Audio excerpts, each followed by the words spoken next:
हिन्दू धर्मले जात जाति बनाएर मान्छेहरूलाई प्रताडित गरेको भन्ने आरोप लागिसकेपछि जातको बारेमा आज बोल्नुपर्ने भयो।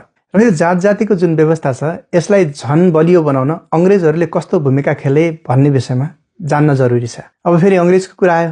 अंग्रेजको कुरा आउँदा एक थरी मान्छे नेपालमा जो भर्खरै धर्म परिवर्तन गरेका छन् उनीहरूको छाती पोल्न थाल्छ। उनीहरूको छाती एकदम भतभती पोल्छ। अब यो किन पोल्छ थाहा भएन। सायद उनीहरू अंग्रेजलाई आफ्नै पुर्खा ठान्छन् किनकि उनीहरू त्यो किताब बेच्न आएका थिए र त्यो किताब उनीहरूबाटै किनेको हुनाले उनको कालो इतिहासको बारेमा कुरा निकाल्ने बित्तिकै नेपालका मान्छेहरू जो छन् उनको छाती पोल्न थाल्छ र उनी कमेन्ट गर्न आउँछन्। अब छाती पोले पनि पोलोस् तर सत्य कुरा भन्नुपर्छ। जे भएको हो त्यो कुरा गरौँ। नेपाल र इन्डियामा जाति प्रथा पेशाको आधारमा थियो। अब क्वेसन गर्लान् इन्डियाको कुरा किन निकालेको भनेर। इन्डिया र नेपालको सभ्यता एउटै हो। सामाजिक संरचना पनि करिब करिब त्यस्तै छ।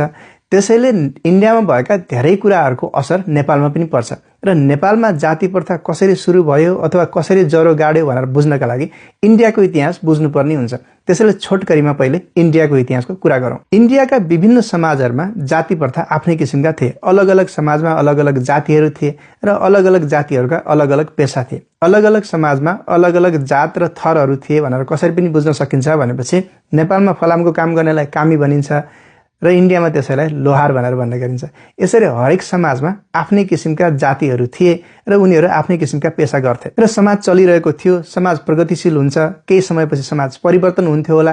तर ठ्याक्कै त्यतिखेर अंग्रेजहरू आइपुगे। अंग्रेज जुन जुन समाजमा गए त्यहाँ उनीहरूले वितण्डा मच्चाए। अंग्रेजहरूको सबैभन्दा ठुलो नीति र अंग्रेजहरू सबै देशमा सफल हुनुको कारण के हो भनेपछि फुटाउ र राज गरेको नीति। उनीहरूले फुटाउँछन् र राज गर्छन्। उनीहरूले इन्डियामा आफ्नो राज्य विस्तारका क्रममा यति आतंक र अत्याचार मच्चाए र उनीहरूको अत्याचार सहनै नसक्ने भएपछि 1857 मा अंग्रेजहरू विरुद्ध विद्रोह भयो जसलाई सैनिक विद्रोह अथवा सिपोय रिभोल्ट भनेर भन्ने गरिन्छ। त्यो विद्रोह त अंग्रेजहरूले जसोतसो दबाए तर त्यसबाट उनीहरूले ठुलो पाठ सिके।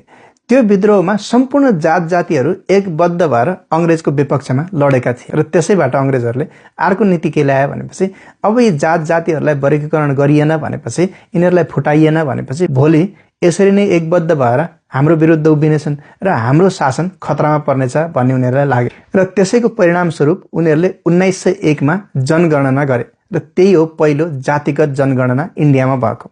र त्यो जातिगत जनगणनामा यस्तो पाखण्ड गरियो यो सुन्न लायक छ। यो सुन्नुस्। त्यो जातिगत जनगणनाका प्रमुख आयुक्त थिए हर्बर्ट रिजली भन्ने मान्छे। त्यतिखेर जब यिनीहरूले जातिगत जनगणना सुरु गरे त्यही बेला हो यो नाक चुच्चो, नाक लामो, नाक थेप्चो अथवा कालो या गोरोको आधारमा जातको वर्गीकरण गरिएको। अब फेरि हर्बर्ट रिजलीकै कुरा।